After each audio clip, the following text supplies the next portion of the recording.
Friends இப்போ நீங்க பாக்குறது ஹானிகாஸ் கிச்சன். இன்னைக்கு நம்ம கிச்சன்ல என்ன ரெசிபினா வெண்டைக்காய் ஃப்ரை. அதுக்கு என்னென்ன தேவையான பொருட்கள் பார்த்துக்கலாம். வெண்டைக்காய், வெங்காயம், தக்காளி, பூண்டு கொஞ்சம் தட்டி வைக்கிற அளவுக்கு, மிளகாய், கருவேப்பிலை, மஞ்சத்தூள், மிளகாத்தூள், அப்புறம் கடைசியா கொடுக்கற இது நடக்கல்ல ஒரு சின்ன பிஞ்ச் தேங்காய். இதை நல்லா அப்படி சொல்றது குறை குறைன்னு அரைச்சுக்கணும். இது கடைசியா போறது. தேவையான அளவு எண்ணெய், உப்பு. இப்ப ஸ்டார்ட் பண்ணிக்கலாம்.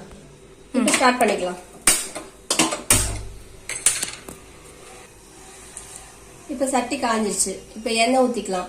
நம்ம இந்த வீடியோல பொரியலுக்கு என்னென்ன வேணும்னு போட்டோம். தாளிப்புக்கு கடுகு சேர்ப்போம், அதை காட்ட மறந்துட்டோம். சரியா? எண்ணெய் சூடானோட கடுகு கொஞ்சமா ஒரு 1/4 ஸ்பூன் போட்டா போதும்.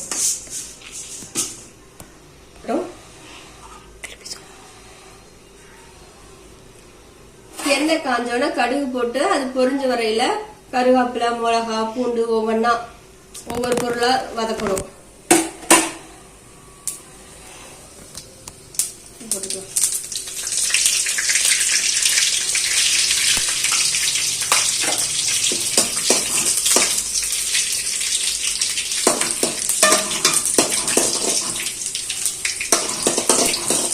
வறுக்கையிலே உங்களுக்கு நல்ல வாசம் வரும். வறுந்துருச்சா இருக்கு. இந்த ஸ்டேஜ்ல வெங்காயத்தை போட்டு நல்லா வதக்கணும். வெங்காயம் கொஞ்சம் நல்லா வதங்கட்டும். ஏன்னா இப்ப நம்ம வெண்டைக்காய் ஃப்ரை பண்றோம் அப்படிங்கிறது இதெல்லாம் நல்லா வதங்கணும். அப்புறம் வெண்டைக்காய் போட்டோம்னா அப்புறம் வளன்னு ஆயிடும். அதனால இது கரெக்டா வதங்கினதுக்கு அப்புறம் அது போடையில நம்ம வெண்டைக்காய் ஃப்ரை கரெக்டான கலர் இதில்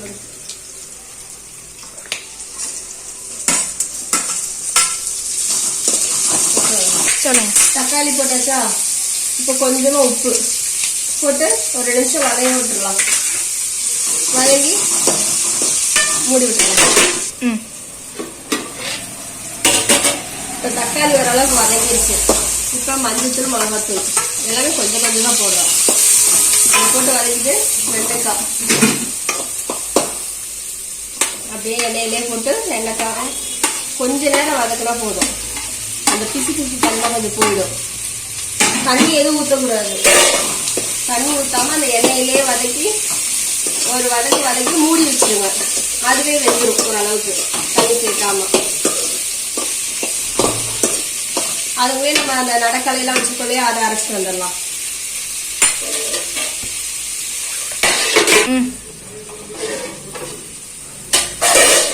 வெண்டைக்காய் அடி பிடிச்சிரும். அதனால லைட்டா அப்படியே, ஏன்னா தண்ணி ஊத்தல நம்ம அந்த எண்ணெயிலே வதங்கணும்னால ஒரு 2 நிமிஷம் தொட்டா திறந்து இது பரட்டி விடணும். அதோட வாசமும் நல்லா இருக்கும். அப்புறம் மசாலா அடி பிடிக்காது. நம்ம இதுல மசாலானா மிளகாத்தூள், மஞ்சத்தூள் லைட்டா போட்டதுதான். ஏன்னா இது ஃப்ரை இவ்வளவுதான் இருக்கும். வெண்டைக்காய் வந்துருச்சு. வெண்டைக்காய் இன்னும் ஒரு 2 நிமிஷம் இருந்தா போதும். அப்புறம் நம்ம கிரைண்ட் பண்ணி வச்சிருக்கோம் இல்லையா நடக்கல்ல, தேங்காய், அதை போட்டு மிக்ஸ் பண்ணா வெண்டைக்காய் ஃப்ரை ரெடி ஆயிடும்.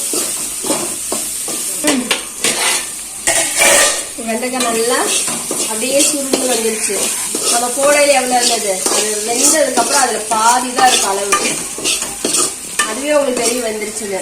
இப்ப பாருங்க, அந்த வலுவலுப்பு தன்மை இல்ல, ஒன்னோட ஒண்ணு ஒட்டாம இருக்கு இல்லையா? இதுதான் கரெக்ட்.